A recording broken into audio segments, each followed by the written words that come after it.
The wastewater project. Our wastewater project phase 1 was scheduled for completion in April. Because of the way that the installation of phase 1 was handled, we still are not connected on phase 1. The latest estimate for completion of phase 1 is the end of November.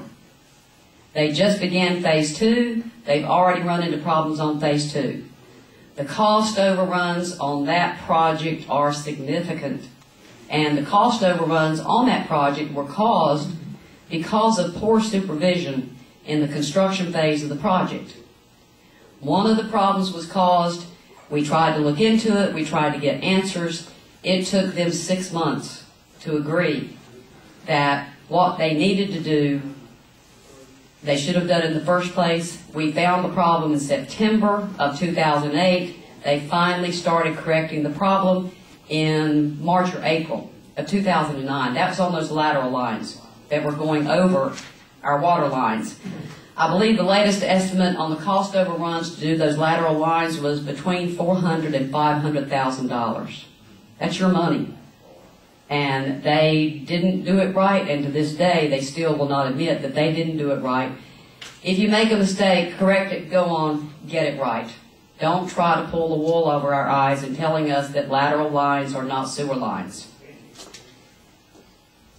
Well, there's been quite a bit of information and disinformation about the building of the Yopon Volunteer Fire Department's Station 2.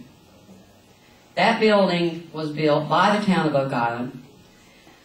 The members of the Yopon Volunteer Fire Department have told me that what they requested was some help in refurbishing the building that they already owned, and the town of Oak Island wanted them to park a ladder truck there at their station so that we could get a better insurance rating for our homeowners insurance.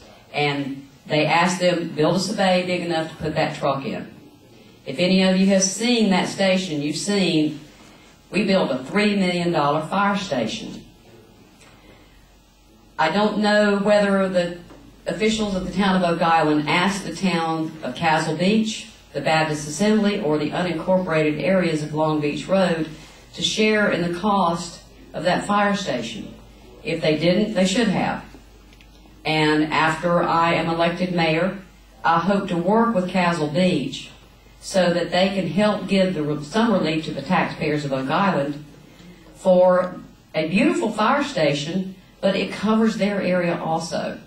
There was a letter in the pilot this week. In fact, it was the guest column. Harry Simmons, the mayor of Oak Island, was voicing his opinion on my opinion of that station and whether Castle Beach should pay more than just their fire fees.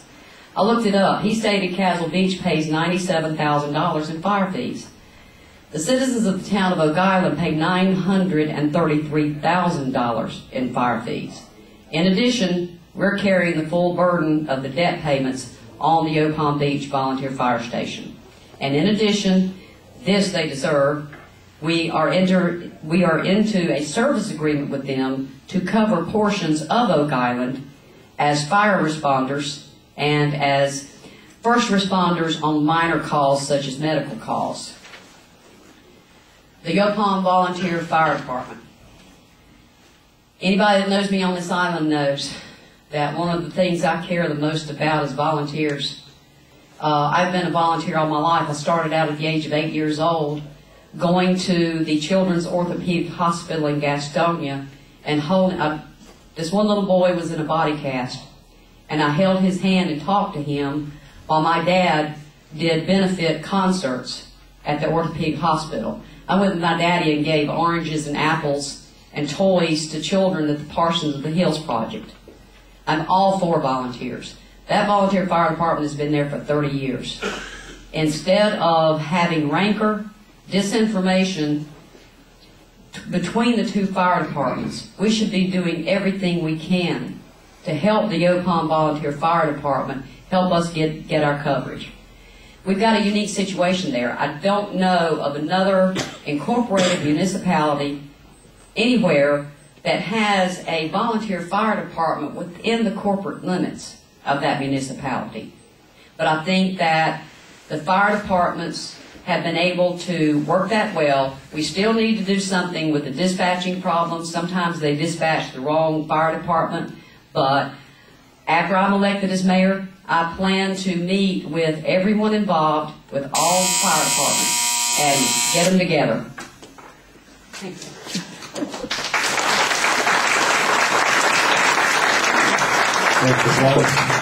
Thanks, we have questions?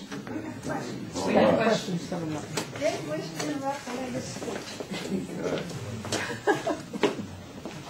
Check them up.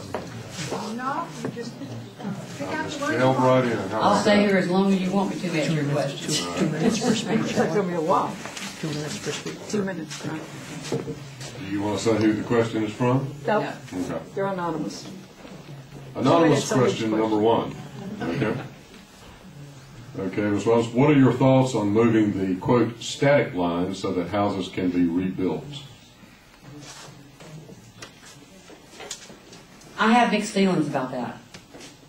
We have the property owners whose homes were destroyed in Hurricane Floyd. I believe there are a little over 400 properties that their homes were damaged more than 50% and they cannot rebuild. If we get the alternate vegetation line, the static line, if we get that exception from the state, then they will be able to rebuild on their homes. If we do that, we're going to start building on that beach again, and the beach will take back its own. So I have mixed feelings about that. I will be glad for the homeowners if they do change the static line, but I think we need to make sure that we oversee any new construction on the beachfront to ensure that it doesn't damage our beach and ensure that our dunes are protected and ensure that they are built well enough that they may be able to withstand the next Floyd or the next Hurricane Hazel or the next storm that comes along. I also am concerned about where they're going to locate the sewer lines, the water lines. So much of that beach was taken away by Floyd. If there are properties that they know that they will never be able to rebuild, then maybe we can ask them to donate that property to the town, or we can pay a fair amount for those properties so that those homeowners don't have to pay taxes on vacant land that they'll never be able to build a house on again. Okay. Well, we reset? Yeah, for 2 minutes each. Yeah, I understand. I just got to get, there we go. Okay.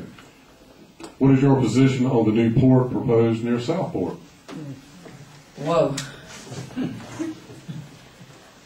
I read, and I've got to check into this, the initiation of the idea for the new port in Southport was because that's where the water was deep enough.